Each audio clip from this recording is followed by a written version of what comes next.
एक बार एक बच्चे ने अपने पापा से पूछा कि पापा मेरी लाइफ की क्या वैल्यू है। तभी पापा ने कहा, अगर तुम सच में अपनी ज़िंदगी की कीमत समझना चाहते हो तो मैं तुम्हें एक पत्थर देता हूँ।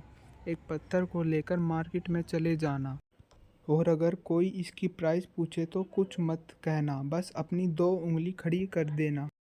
वह लड़का मार्केट गया। वह कुछ देर तो वहाँ ऐसे ही बैठा रहा, लेकिन कुछ देर बाद ही एक बूढ़ी औरत उसके पास आई और उस पत्थर का प्राइस पूछने लगी।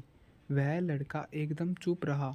उसने कुछ नहीं कहा और अपनी दो उंगलियां खड़ी कर दी। तभी वह बूढ़ी औरत बोली, 200 रुपये ठीक है, मैं इस पत्थर को मैं तुमसे खरीद लूँगी। वह बच्चा एकदम से चौंक गया कि एक पत्थर की कीमत 200 रुपये, जो कि पत्थर कहीं पर भी मिल जाते हैं, लेकिन उसका प्राइस 200 रुपये। वह तुरंत अपने पापा के पास गया और बोला, पापा मुझे मार्केट में एक बूढ़ी औरत मिली थी और इस पत्थर के 200 रुपये देने के लिए तैयार थी। पापा ने कहा, इस बार तुम इस पत्थर को म्यूज़ियम में लेकर जाना और अगर कोई इसका प्राइस पूछे तो कुछ मत कहना, बस अपनी दो उंगली खड़ी कर देना। वह लड़का म्यूज़ियम में गया और वहाँ पर एक आदमी की नज़र उसके हाथ में रखे पत्थर पर पड़ी और तभी उसने उस पत्थर का प्राइस पूछा। वह बच्चा एकदम चुप रहा और उसने अपनी दो उंगलियां खड़ी कर दी। तभी वह आदमी बोला, 20,000 रुपये ठीक है, मैं तुम्हें इस पत्थर के 20,000 रुपये देने के लिए तैयार हूँ।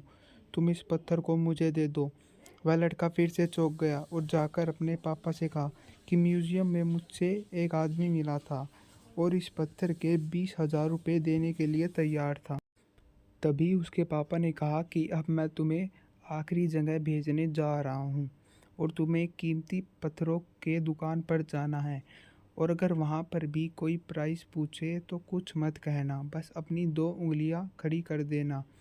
वह लड़का जल्दी से कीमती पत्थरों की दुकान पर गया और उसने देखा कि एक बूढ़ा आदमी था जो काउंटर के पीछे खड़ा था। जैसे ही उस बूढ़े इंसान की नज़र उस पत्थर पर पड़ी, वह एकदम से चौंक गया। वह काउंटर से बाहर निकला और तुरंत उस बच्चे के हाथ से उस पत्थर को छीन लिया और बोला, ओ माय गॉड, इस पत्थर की तलाश में मैंने अपनी पूरी ज़िंदगी गुजार दी। कहाँ से मिला ये पत्थर? क्या प्राइस है इसका? कितना लोगे तुम इस पत्थर के लिए? वह बच्चा तब भी चुप रहा और अपनी दो उंगलियां खड़ी कर दी। तभी वह बूढ़े आदमी बोला, कितने? 2 लाख रुपए? ठीक है, मैं इसके लिए तुम्हें 2 लाख रुपए देने के लिए तैयार हूँ। प्लीज़ तुम ये पत्थर मुझे दे दो। उस लड़के को अपनी आंखों पर विश्वास नहीं हो रहा था। वह जल्दी से अपने पापा के पास पहुंचा और बोला, पापा एक बूढ़ा आदमी इसके लिए 2 लाख देने के लिए तैयार है। तभी उसके पापा ने उसको कहा कि क्या अब तुम्हें समझ आया अपनी लाइफ की वैल्यू? आपकी लाइफ की वैल्यू इस बात पर डिपेंड करती है कि आप अपने आप को कहाँ रखते हैं। ये आपको डिसाइड करना है कि आपको 200 रुपये का पत्थर बनना है या फिर 2 लाख का। ज़िंदगी में कई सारे ऐसे लोग होते हैं जो आपसे बहुत प्यार करते हैं, उनके लिए आप सब कुछ है, और कुछ लोग ऐसे भी होते हैं जो आपको एक वस्तु के रूप में उपयोग करेंगे, उनके लिए आप कुछ भी नहीं हो। ये आपके ऊपर डिपेंड करता है कि आपकी लाइफ की वैल्यू क्या होगी।